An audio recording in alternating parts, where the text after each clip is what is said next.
So what we're going to talk about for this video is what we no longer get to do while we're pregnant.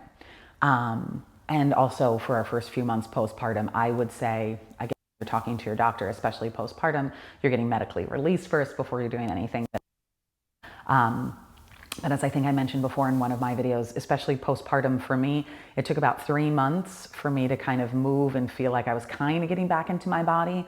About 6 months until I felt like my body was like zipping itself back up-ish to where it used to be. And a full year before I felt like I had my normal self back. So this, we're talking about taking time and being very patient. Same as it took you 9 months to kind of grow a life inside of you and for your body. Kind of adage is it takes a minimum of 9 months for you to kind of get back to where you were and feel the same-ish. So there are quite a few things that we want to avoid doing and things we're just going to kind of modify and do differently as we move throughout any of our physical practices, especially a yoga practice. So we're going to talk about those today. And that's that. So we'll start with that. First things first, you have a belly. I know a lot of people say absolutely no more ab work. I kind of beg to differ. You're definitely going to need a really strong belly and a really strong low abdomen, especially if you are having a vaginal childbirth and you're pushing that baby out. You need all of those low ab muscles for sure. And you also need a nice strong abdomen to kind of help hold that baby in place. So we're not just kind of tilting forward as we sort of naturally do, and then it's going to increase more and more and more as belly grows. So we're really keeping the low back long and supporting the belly. So we are going to work our abs. We're just going to work in a completely different way. So no more belly up crunching. Done. You're done. You're off the hook. You're done. I know even in first trimester, if it doesn't bother you and you're into it, yes, you can do them. For me, the adage is, and again, you're clearing everything with your doctor. I am not a doctor, but for me, as I move through my pregnancy, I found that if it felt good, keep it and do it.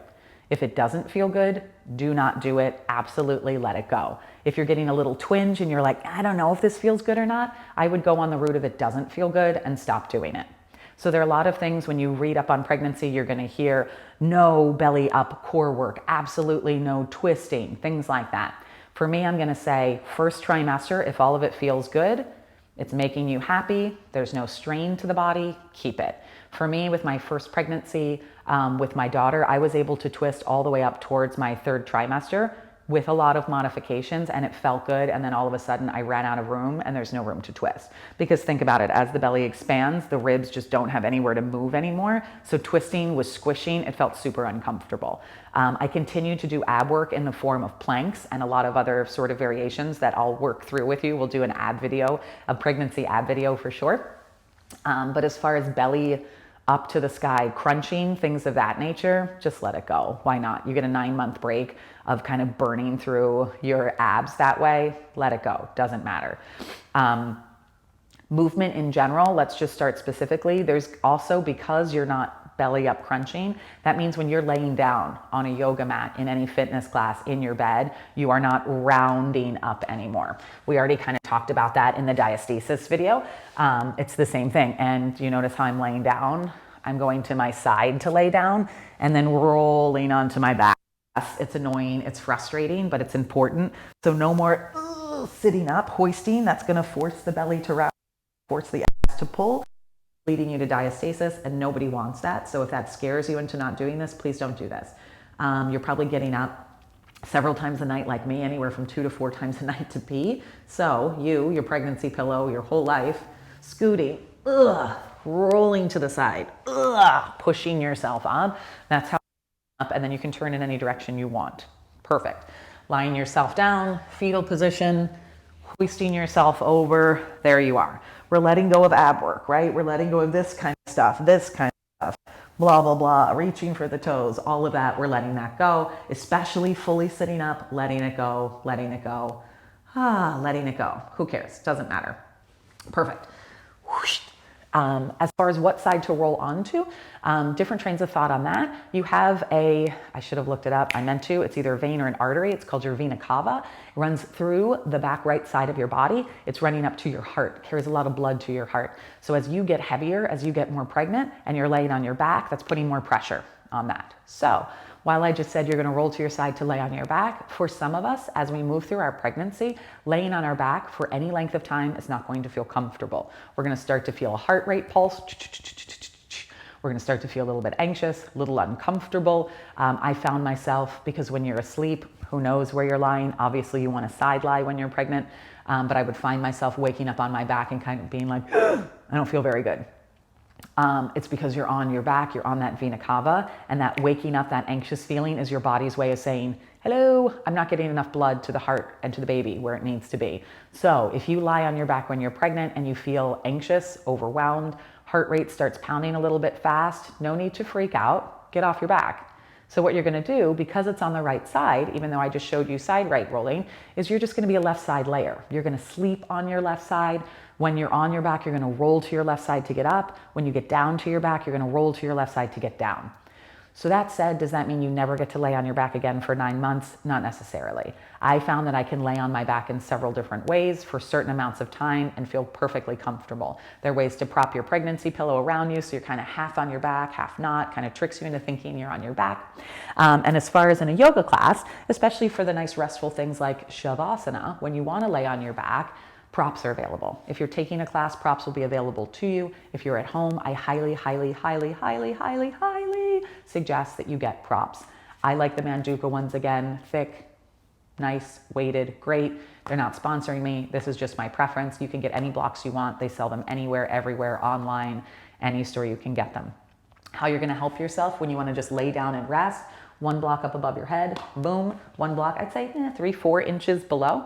So they're the same shape, they're paralleling each other. Again, you're gonna roll down to your side, left or right, your choice. You're gonna roll your shoulder blades onto that block. So you're kind of getting onto your back, but kind of not, right? You're off the vena cava, perfect, right where you wanna be. Head is gonna rest down on that other block. I like this block a little bit higher, especially towards the end of class. You're gonna wiggle around. Block under the shoulder blades is gonna feel really comfortable. It should feel like a table you're laying on. Head is gonna be nice and heavy on the blocks. Knees can either knock in, feet go wide, arms spread wide, delicious Shavasana, or you can just send your legs long if that feels better to you. Also really nice variation, or feet touch and knees open. So anytime you're in a class or you're taking one of my classes online, we talk about anything that's a Shavasana, or anytime I'm saying take a moment if you want to rest, this is your resting pose. This, while you get more and more pregnant, is going to be a lot more comfortable than even a child's pose as the hips are opening. So you can find any variation here, stack yourself up and rest. To get off of it, same idea. You're going to use your hands to help you over onto your side, all the way up. If you don't have blocks, you're not going to get blocks, you have no intention of getting blocks, fine.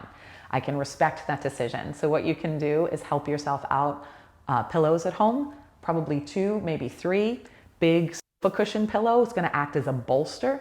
You can lay that down, lay on that. Anything that's going to give you a slight diagonal tilt up is going to keep you off of that vein, keep the weight pressure off of there. That's going to work geniusly. Perfect. So there's abs and back. So no belly up ab work. None. Done. Get rid of it. Woo, you get a break. 9 months. Cool.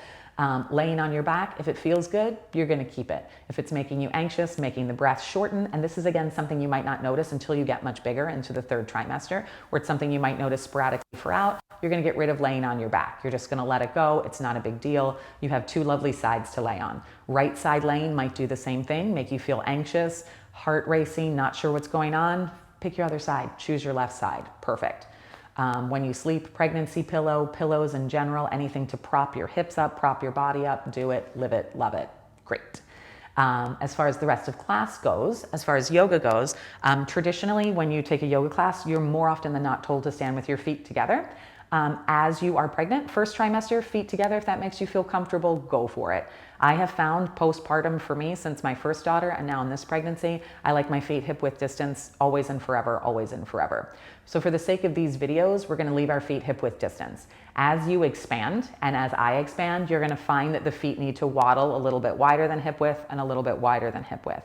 That is great in one way because the hips are spreading, giving you room. Childbirth, fantastic. It gets a little more challenging for the outer hips, which means they have to work a little bit harder to squeeze everything in. Otherwise, we kind of spill out a little too wide and it sinks into the joints. So we're always trying to lift out of our joints. So when we're talking standing up, now you can't see the top of me, but you can see the bottom of me, specifically for my feet. So traditionally, feet touching, which means knuckles of the big toes touching. Maybe the big toes touch or maybe they don't. That kind of depends on you. Some people's toes kind of turn out a little bit. That's fine. Ankle bones are getting space. Heels are pointing straight back. Traditional stance, great. Pregnancy stance, hip width distance. Hip width distance, if you're not sure, 2 fists between the knees. 2 fists between the big toes is just about your hip width. As women, we tend to think our hips are way wider than they are. Not that wide. Tendency when you stand hip width, buckle the heels in, peel the heels out. I'd say more often than not, they buckle in. So you're gonna specifically look down and make sure your heel is tracking in line with that second and third toe. Whoosh. Now everything's straight. This goes for your chair poses.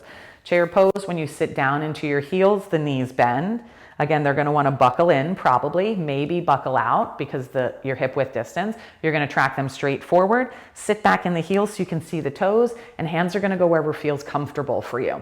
So as I shifted through pregnancy, I found hands at heart center for me felt much better. Again, because as the arms were up, that forced the chest open, it just felt tiring and taxing. Heart rate's already up, blood flow is already up, hands at heart center feels great. That's always a modification you can do.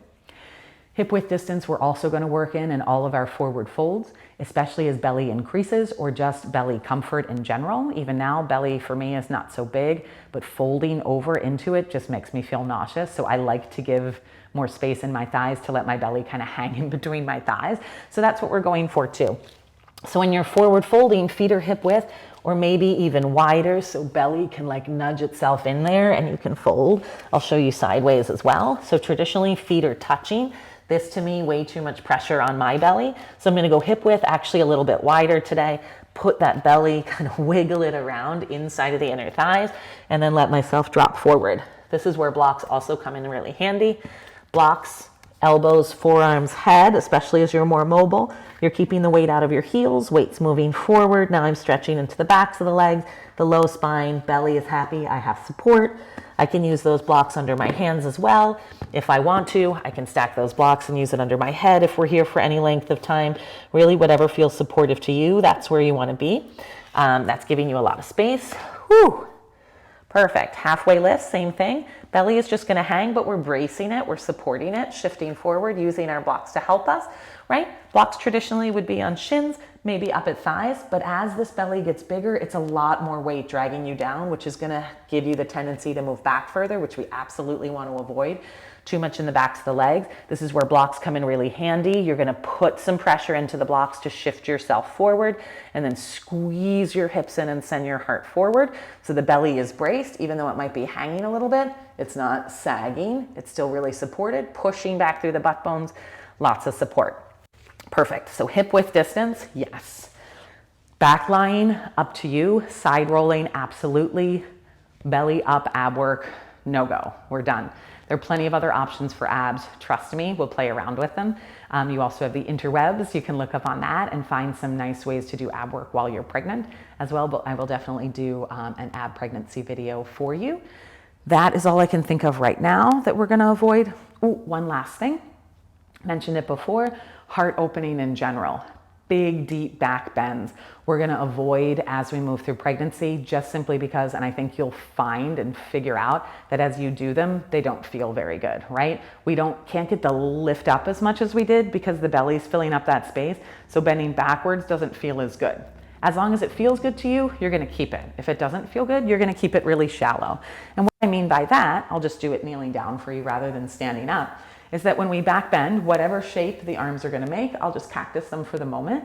Instead of going way back here for a back bend, we're just going to keep it more of a lift up. It's a heart opener. That's the whole point of a back bend. So we're just going to focus on the heart opening aspect. So you're going to lift the heart, pull the belly in, peel the elbows apart, and just push. Heart up, heart up, heart up. So now it's a heart opener, lots of support from the shoulder blades, belly is still really active. Instead of worrying about how far back we can go, we're going to let go of that. That's sometimes, depending on how you're structured, a little bit too much strain, especially on the belly. So let go of that idea. What we're pregnant a lot is we kind of do this guy. Did you just see what happened? Ribs went way forward, belly is dumped down towards my thighs, and I'm all in my low back. That we absolutely want to avoid when we're pregnant. Butt bones need to point straight down to the ground, right? Head is straight up, butt bones are straight down. Back bending lifts you up and takes you backwards. It doesn't lift you up and press you forward. It lifts you up to go back. And again, how far back you go, irrelevant. That the heart is lifted, spacious, important. That belly is getting the sensation of floating away from the thighs, really important. Low back is happy and long. That's where we want to live in our back bends. Those are your very basic modifications for while you're pregnant. Stuff will come up. I'll talk about them all the time, but those are things for you to take into other classes, other fitness classes. Rule of, I hate the expression rule of thumb, but rules in general. If it feels good to you while you're pregnant, you're going to do it. If it does not feel good to you, you are not going to do it. We will do slight twisting throughout the whole pregnancy. Again, for me, it feels good, I keep it. It doesn't feel good, I don't. I'll show you how to modify. Blocks are going to come in handy. Remember, if it feels good, do it. If it doesn't, if you're questioning if it feels good, don't do it. Why? Why bother? You have the rest of your life to do things that don't feel good. Now's the time for you to take care of you, to treat yourself really well, and to make yourself feel good. Cool? Awesome. Talk to you later.